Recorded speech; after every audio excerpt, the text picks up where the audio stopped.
Tirurangadi today news അപ്ഡേറ്റിലേക്ക് സ്വാഗതം. സ്വർണ്ണവില കേട്ട് ഞെട്ടിയോ? എന്നാൽ എല്ലാവർക്കും സ്വർണ്ണം വാങ്ങാം. തോബ ജ്വല്ലറി അവതരിപ്പിക്കുന്നു ലൈറ്റ് വെയ്റ്റ് കളക്ഷനുകൾ, അതിമനോഹരമായ ഡിസൈനുകൾ, 1 ഗ്രാം മുതൽ നെക്ലസുകൾ, ബ്രേസ്ലെറ്റുകൾ, റിങ്ങുകൾ, മിതമായ പണിക്കൂലിയും ആയുഷ്കാല മെയിന്റനൻസ് സപ്പോർട്ടും. ഇനി എന്തിനു സ്വർണ്ണം വാങ്ങാൻ കാത്തിരിക്കണം? ചെമ്മാട് തോബ ജ്വല്ലറിയുടെ ഷോറൂം ഉടൻ സന്ദർശിക്കൂ. വാർത്തകൾ വിശദമായി. മൈച്ചമ്മാട് ജനകീയ കൂട്ടായ്മയും മലബാർ എമർജൻസി ടീമും സംയുക്തമായി രക്തദാന ക്യാമ്പ് സംഘടിപ്പിച്ചു. തിരൂരങ്ങാടി താലൂക്ക് ആശുപത്രിയിൽ അഡ്മിറ്റാകുന്ന രോഗികൾക്കായാണ് ക്യാമ്പ് സംഘടിപ്പിച്ചത്. മഞ്ചേരി മെഡിക്കൽ കോളേജിൻ്റെ സഹകരണത്തോടെ ചെമ്മാട് തൃക്കുളം ഹൈസ്കൂളിൽ വെച്ചാണ് ക്യാമ്പ് സംഘടിപ്പിച്ചത്. രാവിലെ 9 മണിക്ക് ആരംഭിച്ച ക്യാമ്പിൽ നിരവധി രക്തദാതാക്കളാണ് എത്തിയത്.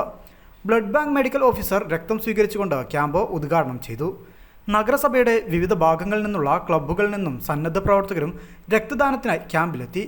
മൈച്ചമ്മാട് general secretary Siddique Parambil, Malabar emergency team president Sadakathulla, vice president KPJ, Salahuddin KK, Saleem Malayil, Ibrahim PP, Rahoof വലിയാട്ട, Mustafa, Khalid KK, Riyas, Shihabuddin, Zeenath, Thushara, Nasar, Ali, Faisal, Bapputty, വനിതാ പ്രവർത്തകർ എന്നിവർ പരിപാടിക്ക് നേതൃത്വം നൽകി.